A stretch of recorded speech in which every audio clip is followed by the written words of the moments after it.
저와 여러분의 어제 오늘의 삶은 저와 여러분의 그 역사적인 발자취를 남기는 것이고, 또 역사적인 이 발자취는 반드시 먼 훗날 평가를 받게 됩니다. 그래서 적어도 정상적인 사람이라고 하면 내 인생 지금 이렇게 살아도 후회하지 않는 인생으로 마감할까 생각을 할 것입니다. 그래서 우리가 내 인생 끝나는 그날에 좀 더 가치 있게 살았다, 내 최선을 다해서 멋지게 살았다, 이런 후회 없는 그리고 가치 있는 삶이 어떤 삶일까, 그것 오늘 함께 좀 나눠가기 원하는데요. 오늘 본문은 이 사도 바울이 로마서를 어떻게 보면 15장까지 마무리를 지었어요. 하나님의 은혜와 평강이 내게 있을지어다 끝냈는데, 다시 16장 덧붙이는, 편지로 말하면 추신 이런 것 아시죠? 그것처럼 34명의 사람들의 이름을 언급합니다. 한마디로 이야기하면 바울과 함께 하나님의 나라 복음의 동력자들이다, 이렇게 말을 해도 좋을 것입니다. 그래서 오늘 1절에 보면 이 베베가 나오고 3절에는 브리스가와 아굴라랑 부부뿐만 아니라 다양한 사람들이 나타나는데, 1절에 보면 이 베베에 대해서 이렇게 설명을 합니다. 나는 갱그리아 교회의 일꾼이요 우리 자매인 베베 여자입니다. 여러분에게 추천합니다. 그리고 3절에는 말이죠, 그리스도 예수 안에서 내 동력자들인 브리스가와 아굴라 부부입니다. 안부를 전해 주십시오. 이 복음의 동력자, 이들의 오늘 말씀을, 이 본문을 연구하다 보면 어떤 특징이 있는지를 깨닫게 합니다. 그래서 먼저 이들의 삶의 그 핵심 가치가 이 복음과 관계에 있다라고 하는 것을 자연스럽게 깨닫게 됩니다. 좀 전에 언급했던 1절의 이 베베는 이 갱그리아라고 하는 조그만 항구 도시인데, 고린도가 여기에 있으면 동쪽으로 약간 떨어져 있는 그와 같은 교회에 소속해 있어서 예수를 믿고 거기에서 필요에 있는 사람들을 잘 도왔을 뿐만 아니라 고린도에서 1년 6개월 동안 가르치고 사역을 했을 때에 바울을 만나서 바울을 재정적으로 후원을 하고 함께 교회를 왔다 갔다 하면서 섬겼던 귀한 분입니다. 그러면서 학자들은 그래요. 이 베베는 여성으로서 갱그리아에 있었지만은 로마에까지 자주 왕래해가는 비즈니스 우먼이었다, 그렇게 표현을 해서 가는 동안에 이 바울이 쓴 로마서를 전달했던 여자 집사가 베베입니다. 그래서 맨 처음으로 언급하는 이유가 바로 여기에 있죠. 2절에 이렇게 이야기합니다. 여러분은 성도의 합당한 예절로 주 안에서 베베를 영접하고, 이렇게 표현하고 있어요. 그가 필요로 하는 것은 무엇이든지 도와주셨으면 좋겠습니다. 이는 베베가 많은 사람들을 돕고 또 나를 돕는 사람이 됐기 때문입니다, 이렇게 표현을 하고요. 3절에 한 부부 브리스가와 이 아굴라에 대해서 말씀을 하는데, 여러분이 아시다시피 이 아굴라가 남편이고 브리스가 동일한 표현인데요, 아내입니다. 이분들은 원래 로마에 살았습니다. 그런데 사도행전 18장 1절에서 3절에 보면 당시 로마 황제였던 글라우디오가 이 유대인들을 아주 못마땅하게 여겨서 로마에 사는 모든 유대인들을 다 추방시켜 버렸습니다. 그래서 하는 수 없이 고린도에 갔는데, 고린도 와다 보니까 텐트를 키우면서 아주 귀한 일들을 하고 있는 복음을 전하는 사도 바울을 만나서 함께 동력자, 바울이 에베소로 갈 때 에베소도 갔고, 또 그리고 다시 세월이 지나서 로마로 가서 섬겼던 귀한 이 부부인데, 이 부부에 대해서 4절에 이렇게 언급을 하고 있죠. 그들은 생명의 위협을 무릅쓰고 내 생명을 구해 주었습니다. 나뿐 아니라 이방 사람의 모든 교회들도 그들에게 감사하고 있습니다. 우리 개혁판 승인이 이렇게 해요. 그는 나의 생명을 위해서 목이라도 내어 놓았던 이런 부부라고 표현을 할 정도로 헌신적이었습니다. 바울뿐만 아니라 함께 이 복음의 사역에 이방인 성도들까지 섬겼던 분들, 베베, 특별히 초반부에, 그리고 브리스길라와 아굴라 부부, 이들은 다 자기의 직업을 가지고 있었어요. 생업을 가지고 있었습니다. 그런데 일을 하면서도 일만 하는 것이 아니라 복음을 증거해가는 사람을 돕고 복음 안에서 사람을 세워갔던 일들을 하셨던 분들, 한마디로 복음을 만났고 복음 안에서 사람을 세우고 사람을 세워가는, 그들을 이끌어가는 삶의 핵심 가치가 복음 증거에 있다라고 하는 것을 깨닫게 됩니다. 여러분이 value, 가치라고 그러죠. 이 가치, 경제학적인 의미에 있어서 이 value는 가격을 이야기하죠. 이 물건을 줄 때 이 price가 얼마냐, 그게 value예요. 가격을 이야기합니다. 그러나 인문학적인 의미에 있어서 이 value, 가치는 차원이 다릅니다. 그 사람이 중요하게 여기는 그것을 가치라 그러는데, 그 사람을 움직이가는 원동력, 그것을 value라 그럽니다. 예를 들면 그래요. 돈이 그 사람을 움직이게 해요. 그 어떤 일들만 나타나도 그 돈이 얼마인데, 얼마 들지, 돈이 없다, 돈이 있다, 돈이 없어서 못한다, 이러면 대부분 사람들이 그렇잖아요.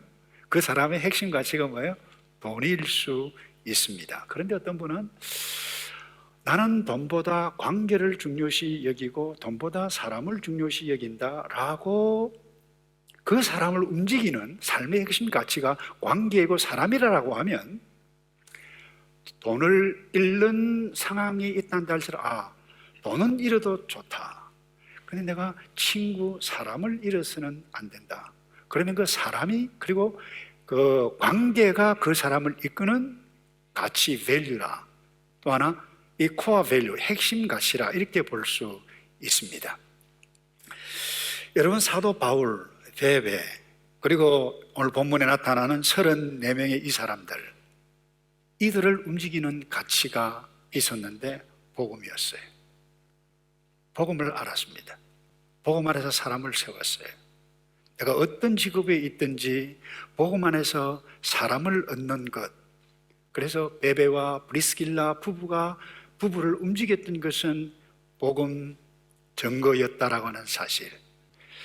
여러분을 움직이는 핵심 가치 무엇입니까? 더 쉬운 이야기로 이야기하면, 지금까지 여러분들을 움직였던 그것이 무엇입니까? 여러분의 부모입니까? 여러분의 자녀입니까? 아니면 돈입니까?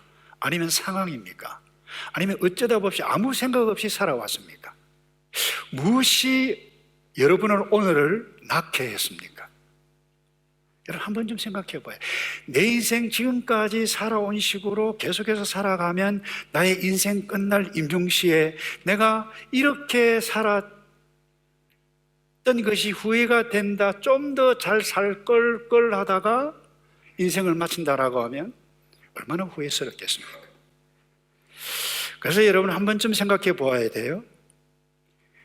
무엇이 나를 지금까지 움직인가? 아니, 이제 앞으로 무엇이 나를 움직여 가야만 하는가라고 하는 부분들을 생각해 가야만 할 것입니다. 대부분 사람들은 그래요.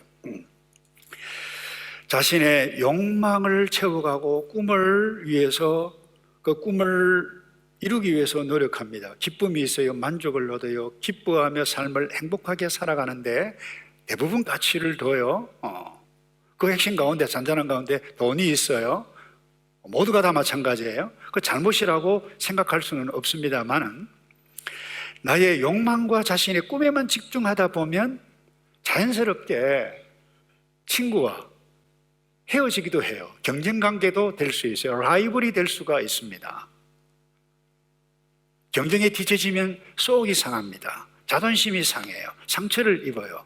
그러면 불행해질 수 있습니다. 반대로 내가 욕망, 나의 꿈을 이루었어요. 이루었다 한다 할지라도 나의 욕망, 나의 꿈만 이루는 데 집중하며 살았다라고 하면 많은 사람들로부터 저 사람 삶이 아름답다, 멋지다, 귀하다, 이런 사람으로 기억되기는 쉽지 않을 것입니다. 제가 아주 인상적인 분 글을 읽었습니다.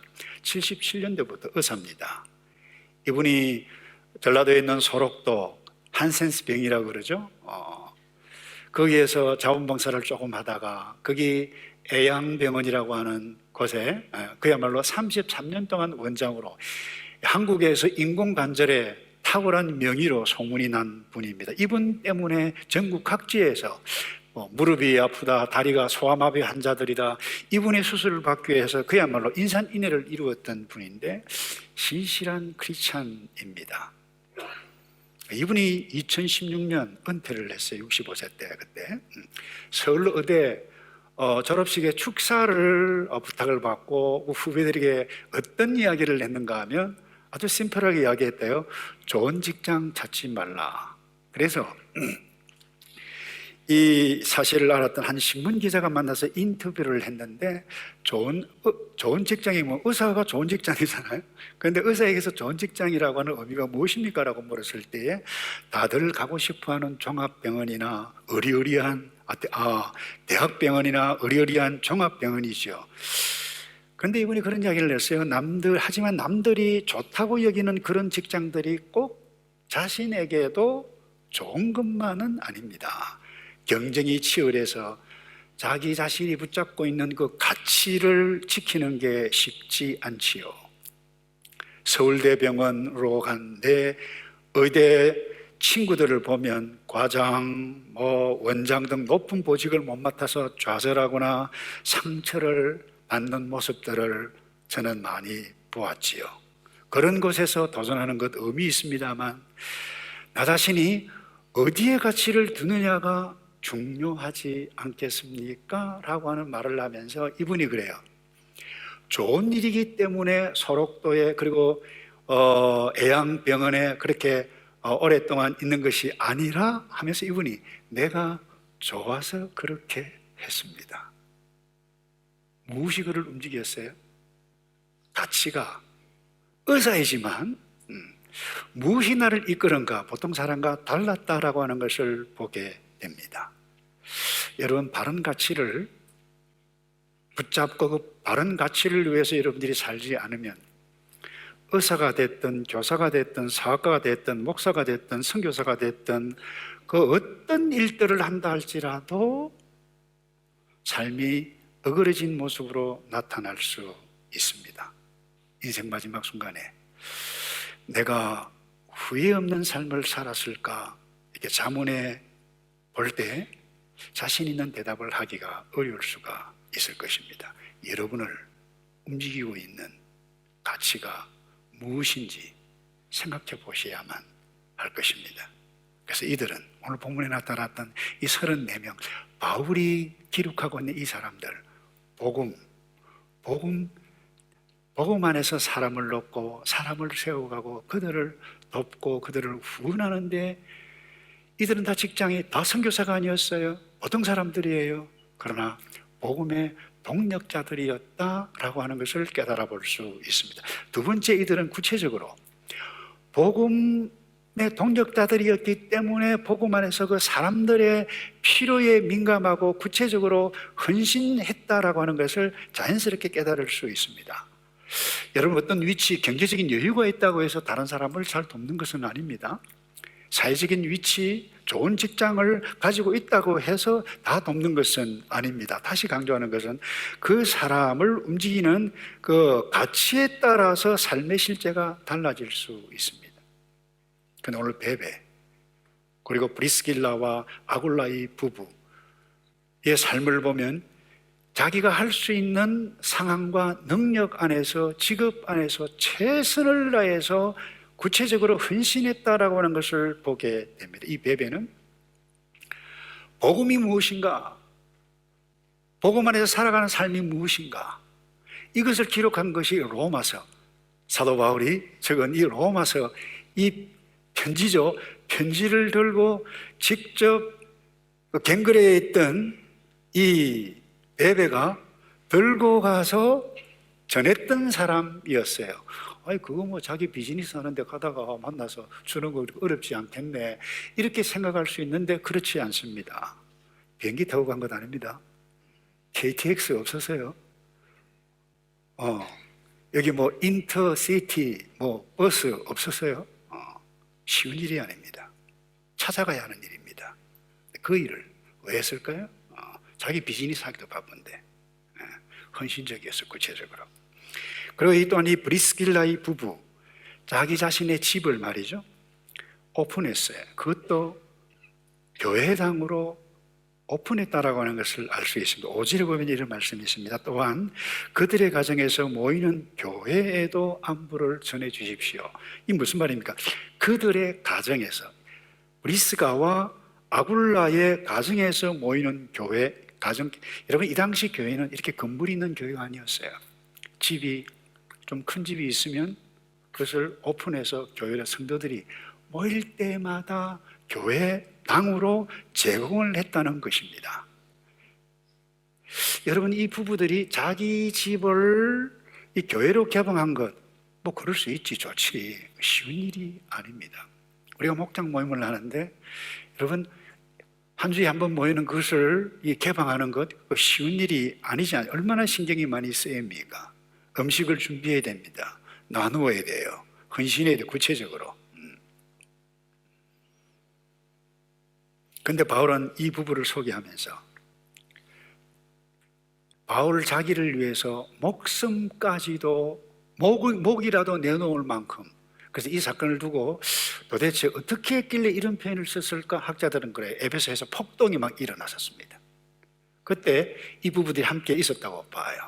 그들을 막고 복음을 전하다가 막.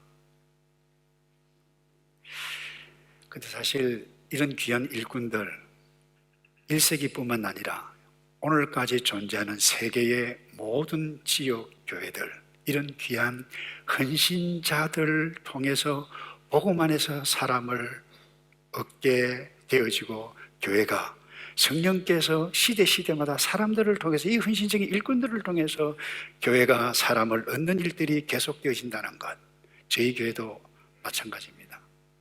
91년 12월 29일 창립 예배부터 눈만 감으면, 일꾼들을 생각하면 그야말로 파노라마 아니만 필름이 툭 돌아가는데 귀하게 생겼던 2021년 지금까지 생기는 일꾼들, 너무나도 감사한 분들이 너무 많아서 특별히 손잡게 저희 교회 청년들, 유학생 청년들, 그것도 이 언어 연수로 한 사람들이 대부분이었어요. 식구가 작았어요. 한 40-50명 됐어요. 근데 한 집사님이 토요일, 주일만 되면 전화가 따로 옵니다. 목사님, 제가 오늘 픽업할 청년이 누굽니까? 뭐 요즘은 시스템이 잘 되어서 차량 운행팀이 착착착착 돌아갑니다만 그렇게 귀할 수가 없어요. 토요일이면 이분들도 일을 하는 집사님인데 저희 집에 와서 아침부터 선교 해보를 번역을 하고 쓰고 타이핑을 하고 인쇄를 하고, 그리고 가면서 가지고 가서 주일날 성도들에게 나누어주고 상점에 나눠준 이와 같은 분들 뿐만 아닙니다. 청년들이 많았기 때문에 그야말로 반찬을 해나르고 먹이고 이와 같은 분들. 여러분, 우리가 지금 이 비전의 전당, 이 예배당에서 예배를 드리고 있습니다만, 이게 건물, 저는 단순한, 여러분들은 교회당 건물이지만 저는 이건 단순한 건물이 아닙니다.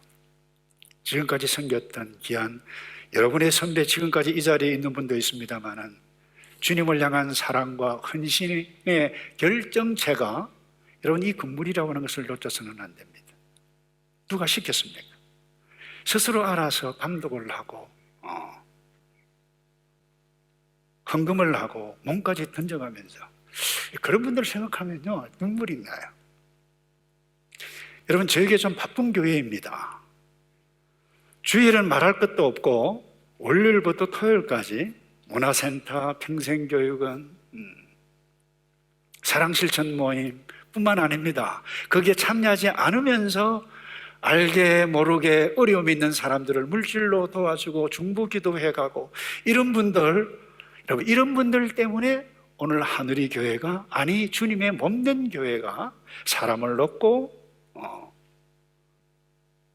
이 복음이 증거되어져 간다라고 하는 사실을 우리는 놓쳐서는 안 될 것입니다.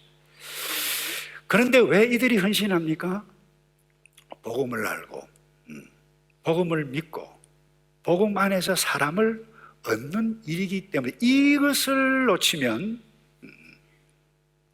교회가 아닐 수 있다라고 하는 사실을, 그래서 이들은 구체적으로 이것 때문에 헌신했다. 마지막으로요, 오늘 이 본문에서 로마서 16장 전체를 통해서 깨달을 수 있는 것은 한번 따라서 할까요? 누구나 할 수 있음을 깨닫습니다. 자, 여기 보면요, 이 16장에 34명의 사람이 나오는데, 이 16장을 특별히 연구한 이 분들을 보면 로마 교회가 이분들을 보면 어떤 교회이고 또 어떤 사람이 복음에 동력했는지를 알 수 있다고 했는데, 여러분 1세기 헬라 로마 사회에서 사람을 판단하는 세 가지 관례가 있습니다. 인종적으로 이방인인가 유대인인가 헬라인인가, 그 다음 둘째는 사회 신분상의 자유인인가 아니면 노예인가, 그리고 셋째는 여성인가 남성인가, 이런 관점으로 사회가 구성이 되어졌고 그렇게 평가를 한다는 것입니다. 근데 오늘 본문에 34명 중에 26명은 로마 교회 성도였고 나머지는 다른 지역에 섬겼던 사람인데, 바울이 복음에 이렇게 동력했던 이들을 문하시오, 함께 서로 교제를 나누었으면 좋겠다고 표현을 했어요. 그리고 유대인들은요, 브리스가와 아굴라 그리고 몇몇 이 5명을 제해놓고는 나머지는 다 이방인이었어요. 그러니까 이방인이 많았던 교회가 로마 교회였어요. 그리고 이들 가운데 일부는 노예였고 일부는 노예였는데 자유를 얻어서 자유인이 됐고 자유인이 되어졌어요. 그리고는 남자, 여자가 있는데 오늘 본문에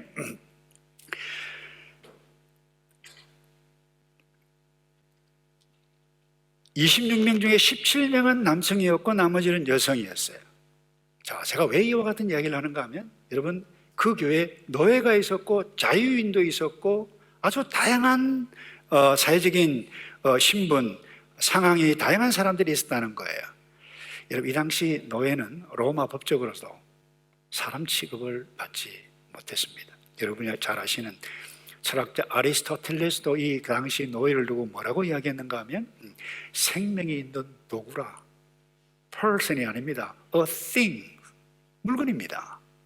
움직이는 물건이라고 표현을 했어요, 아리스토텔레스가.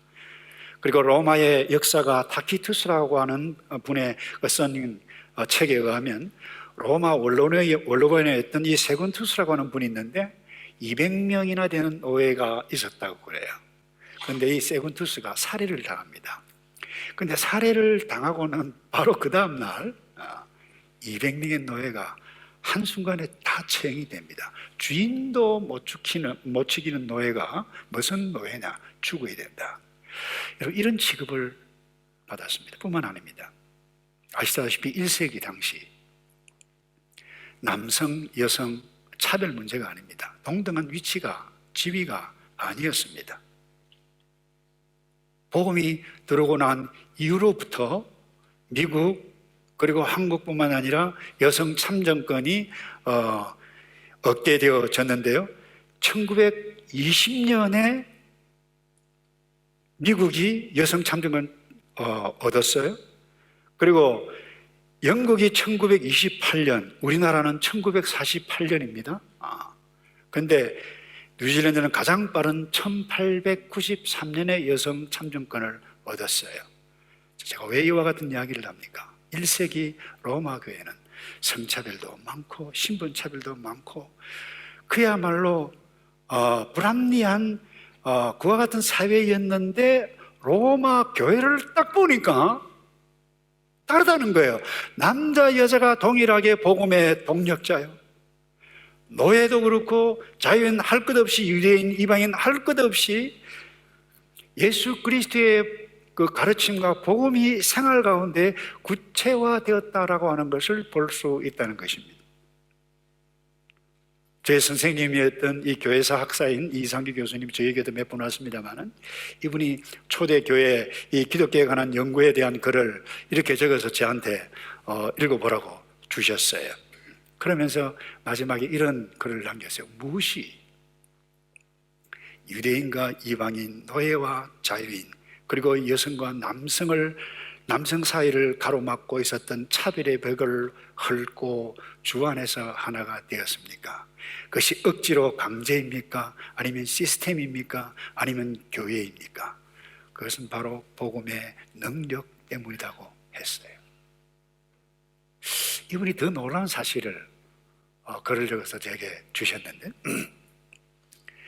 그 당시 이 전염병이 요즘처럼 코비드-19 딱 되면 사람들 다 피하잖아요. 전염병 약이 없었습니다. 그야말로 죽어야만 했었어요. 그 당시 로마 그리고 알렉산드리아 그 주변에 이 전염병이 창궐하게 되어졌을 때, 자식이 전염병에 걸리면 부모가 이 자식을 버려야만 했었습니다. 버렸다는 거예요. 부모가 전염병에 걸리면 자식이 부모를 버렸습니다. 이런 상황 가운데 그리스도인 가운데 일부 파라볼라노이라고 하는 불림을 받았던 사람들이 있어요. 이 헬라어인데 위험을 무릅쓰는 사람들이라고 하는 의미입니다. 예수 믿는 사람이에요. 다 버려진. 그래서 물과 따뜻한 물과 음식만 가지고 함께 나누어주는 사람들, 파라볼라노이. 그래서 이 역사학자들이 보면 모든 치료가 중단된 병에 걸린 사람들을 찾아가서 물과 음식을 주었던 이들 때문에 어떤 일이 일어나는가? 사망률이 현저하게 떨어졌다는 것입니다. 그리고 그렇게 헌신적으로 일하는 사람들을 보고, 와, 나도 예수를 믿어야 되겠네. 이단들까지도요, 예수를 믿는 사람들이 많아졌다. 왜 이와 같은 일들을 이들이 했을까요? 이유는 딱 하나입니다. 예수님의 사랑을 받고 복음이 무엇인지를 예수님께서 가르쳤던 그 복음이 자기의 삶 가운데 내면화돼서 할 수 있으면 복음 안에서 살겠다라고 살았던 예수 믿는 우리의 신앙의 선배들이었기 때문에 그랬습니다. 말씀을 맺습니다. 오늘날 세상과 오늘 이 지역교회, 우리 교회뿐만 아니라 세계 교회에 필요한 것이 누구입니까? 바로 복음을 알고 복음을 만났고 복음을 만난 사랑의 헌신자들 아니겠습니까? 우리가 살고 있는 세상이 오늘 문화는 어떻습니까? 나의 행복, 나의 만족, 나의 기쁨을 방해하는 그 무엇이라고 하면 기독교, 성경, 교회 무슨 상관이 있어? 한번 내 생각과 딱 다르면 죄송해요, 헌신짝처럼 버리는 그 같은 세상 문화이고 세상 문화의 영향을 받아서 교회 내도 이와 같은 모습으로 나타나고 있는 현실일 수 있습니다. 오늘 이 복음의 동력자들, 예수를 만났고 복음을 알고 이 복음 때문에 그들이 의사이든 노예이든 가난한 사람이거든 어떤 상황에 있었다 한다 할지라도 복음이 그들을 움직였기 때문에 오늘 우리를 낳았고 복음이 그들을 움직였기 때문에 오늘 특별히 로마서 16장을 낳을 수 있었다라는 것을 기억해가고 남은 생에, 여러분 우리는 인생 두 번 살지 않습니다. 한 번 살고 주님 앞에 설 수밖에 없는 존재들입니다. 하나님 앞에 설 때 참 부족하지만 복음이 저를 낳았고 복음 안에서 최선을 다해서 살았습니다. 주님 감사합니다. 주님을 사랑합니다. 다 이런 분들 되기를 주님의 이름으로 축복합니다. 기도하겠습니다. 예수님, 우리를 사랑하셔서 몸짓고 피 흘리셨는데 그 사랑 때문에 하나님의 자녀가 되고 이 자리에 예배를 드릴 수 있게 해주셨는데 이 사랑 마음속에 간직하고 그 어떤 어려움을 만날지라도 나는 하나님의 사랑을 입은 언약의 백성, 하나님의 존귀한 백성인 것을 기억해가고 이 정체성 붙잡고 내가 무엇을 향해서 달려가야 할지 멋지게 주님을 사랑하고 이웃을 사랑해가고 교회를 헌신해가는 일꾼으로 살아가도록 우리 모두를 축복하여 주시옵소서. 예수 그리스도의 이름으로 기도하옵나이다. 아멘.